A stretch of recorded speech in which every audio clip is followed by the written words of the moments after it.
shake my show my thong, do my thing. Ain't nothing wrong, shake my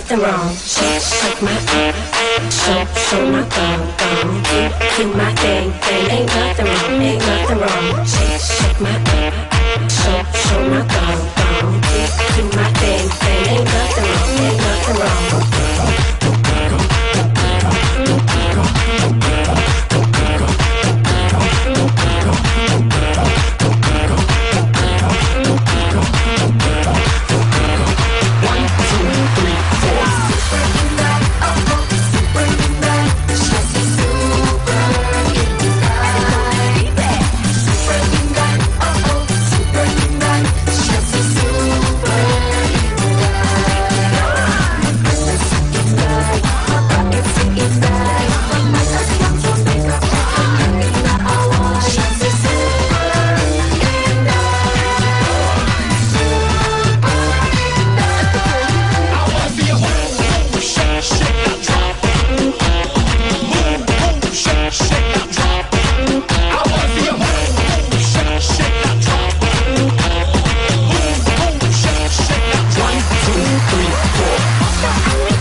Marian Rivera and John Labus, Super Inday and the Magic Kabibe.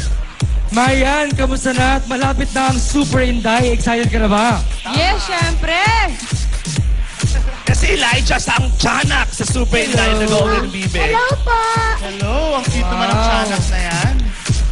Alam mo, Marian, di ba, narinig ko nga, no, bago mo shoot yung Super Inday, meron talagang blessings ka ni Miss Maricel Soriano. Di ba? Anong feeling na talagang, kumbaga, mahal na mahal ka ni Ate Maria? Oo.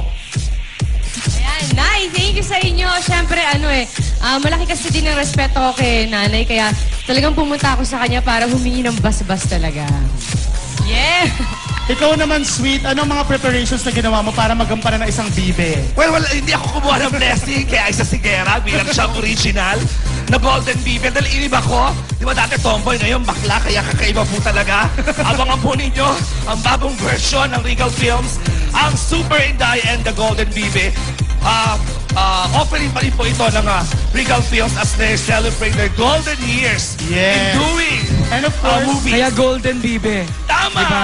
And let's of course support all the movies this coming Christmas. Exactly. Lahat po ng mga Filipino movies, sana supportahan natin. Correct. Ang Super Inday na Golden Bibe po, marami po kami kasama rito. May Lindizon, Miss Cherry Picache, Gestonia Alarcon, po ako ang NJ Cuenca, directed by Mike Tuviera. Oo, siguro ipapangako natin sa kayo na pag pinanood nyo ang Super Inday, tatawa kayo, iiyak at maloloka talaga kayo. Promise yan! Lahat-lahat na, kompletos, regados. Salamat sa lahat na nanonood ng premiere namin last night. Ang daming tao. Sa mga fans ni Marian, maraming salamat. Sa Pasko na po, magkita-kita tayo sa mga sinihan po, ang buong pamilya po, ang Super Inday and the Golden Bibe. At bago ang lahat, thank you sa lahat na nagmamahal sa akin dito! Super Inday, syempre the Golden Bibe. Ilang tulog na lang. Oo, congratulations in advance to you guys, to the whole cast, and to Regal Films. Alright, thank you guys so much. Eto na po, from one Christmas tree to another, this young lady, she will have her first music video next